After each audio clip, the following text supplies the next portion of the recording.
Saya Anang Mego Cahyo, Koordinator PKH Regional Jawa.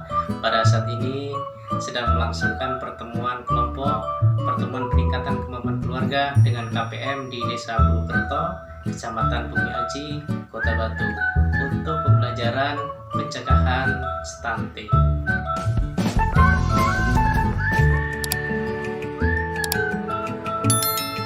Tepuk P2K2 pertemuan peningkatan kemampuan keluarga.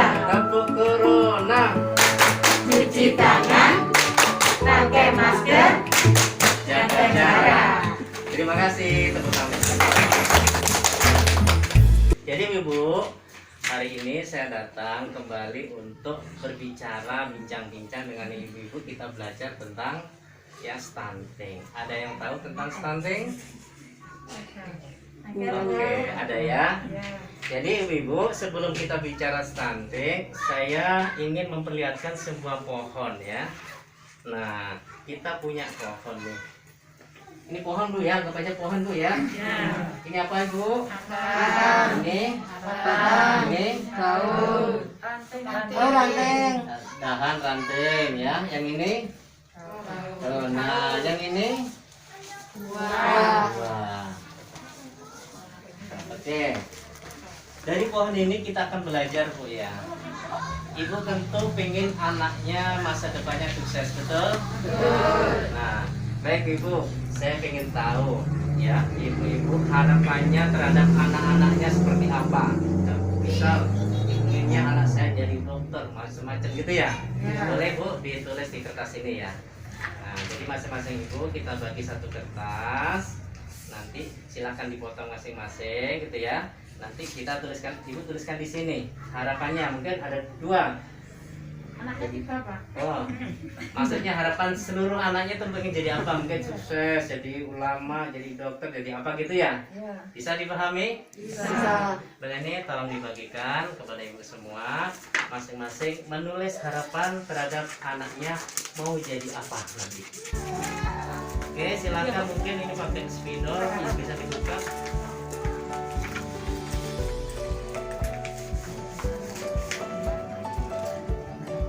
Jadi ibu-ibu nanti silakan ya menuliskan harapannya di kertas itu. Satu aja nggak apa-apa, dua boleh, tiga ya.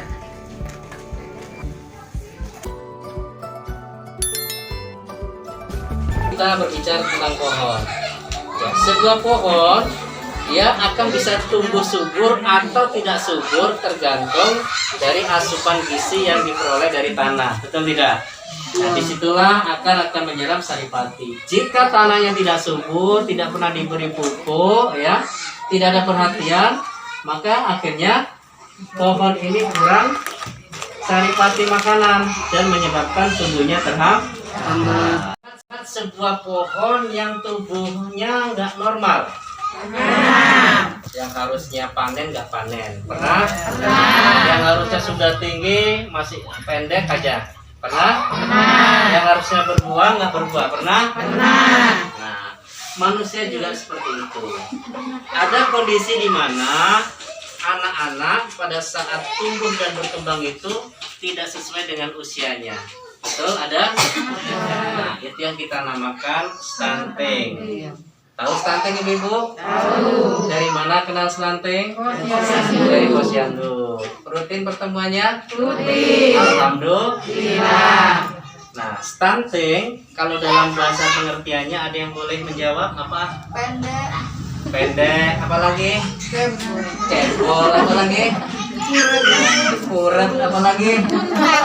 Kultek, kate, apa lagi? Ya, itulah bahasa-bahasa masyarakat ya, yang artinya seorang anak yang tingginya tidak sesuai dengan umurnya, ya.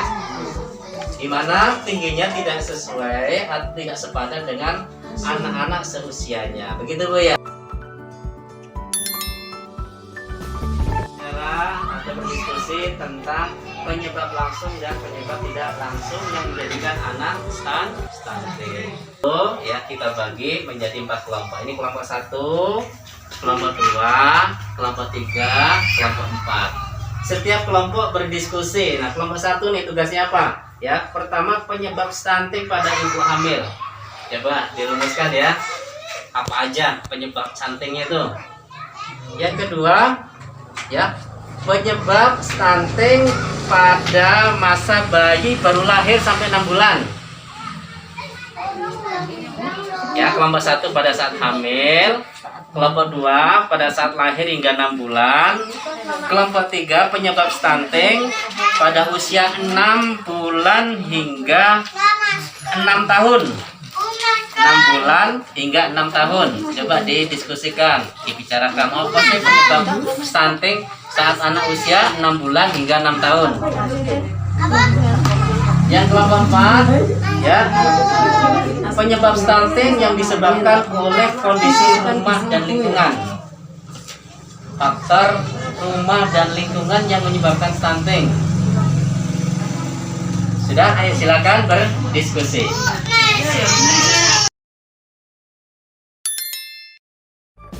Kelompok 1 silakan dibacakan. Faktor stunting selama masa kehamilan. 1. Kurang asupan gizi ibu selama kehamilan. Kurang gizi. Terus yang kedua, Ibu hamil yang sering sakit-sakitan selama masa hamil. ibu sering sakit-sakitan.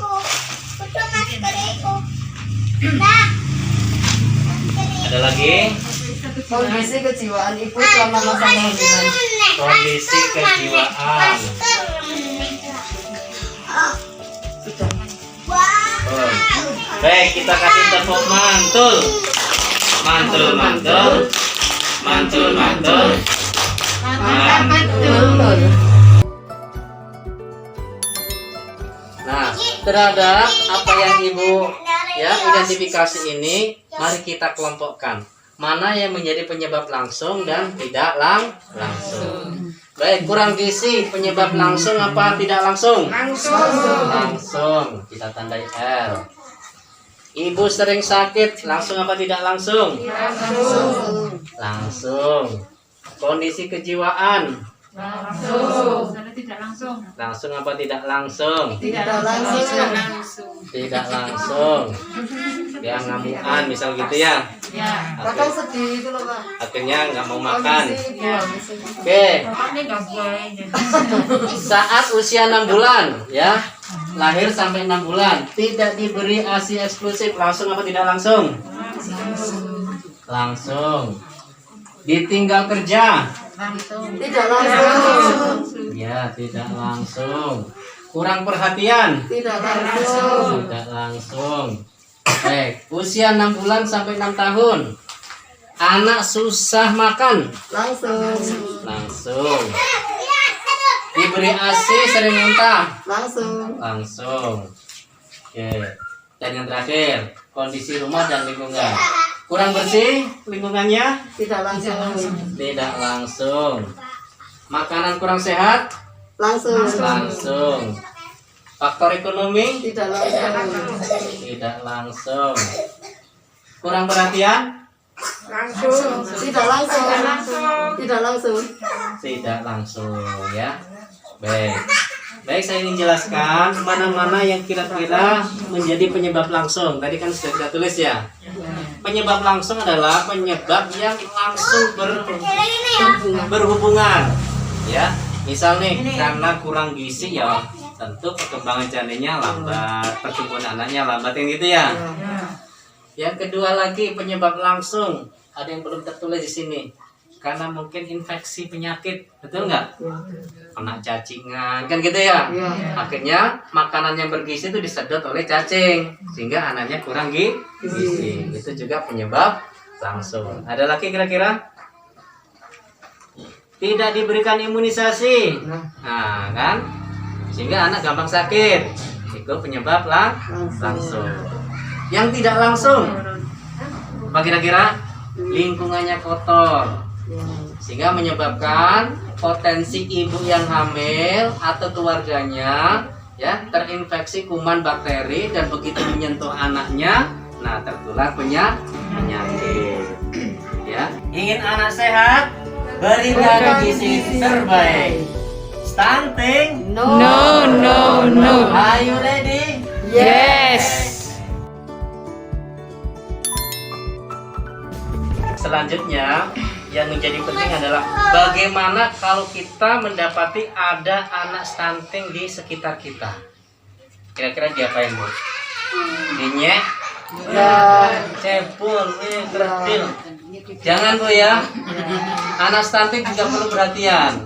Kalau usianya masih balita, masih ada potensi untuk kemudian ditangani supaya tidak stunting. Dengan cara apa?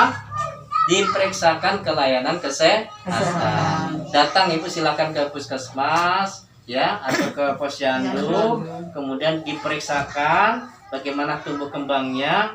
Nah, kalau di situ ternyata ya dari konsultasi terhadap petugas layanan kesehatan, oh ternyata ibunya harus A B C D. Nah, itu harus dipenuhi. Gitu ya. Supaya tidak telat. Jadi anak stunting tidak boleh diberikan label wah cepol dan sebagainya. Jangan. Itu harus justru harus kita perhatikan dengan lebih ya. Kalau perlu keluarganya, kalau perlu lingkungannya mendukung agar anaknya tidak terus tumbuh menjadi stunting. Dampak jangka pendek, jangka pandang dari stunting apa? Jangka pendek. Dampaknya apa kalau stunting? Pertumbuhannya terhambat. Kalau jangka panjangnya kira-kira? Cara berpikirnya. Nah, mungkin cara berpikirnya lambat ya, perilakunya tidak normal gitu ya. Akhirnya melahirkan generasi yang tidak sehat ya dan tidak cerdas. Baik, cukup. Saya rasa pertemuan kita cukup sekian Ibu sekalian, dan kemudian sebelum kita tutup sekali lagi kita yel. Ingin anak sehat, berikan gizi terbaik. Stunting? No. Are you ready? Yes. Terima kasih atas waktunya dan perhatiannya. Ya, semoga bermanfaat dan saya tutup. Assalamualaikum warahmatullahi wabarakatuh. Waalaikumsalam. Dapur corona, cuci tangan, Pakai masker. jaga jarak. Dapur P2K2, pertemuan, Peningkatan. kemampuan keluarga. Alhamdulillah.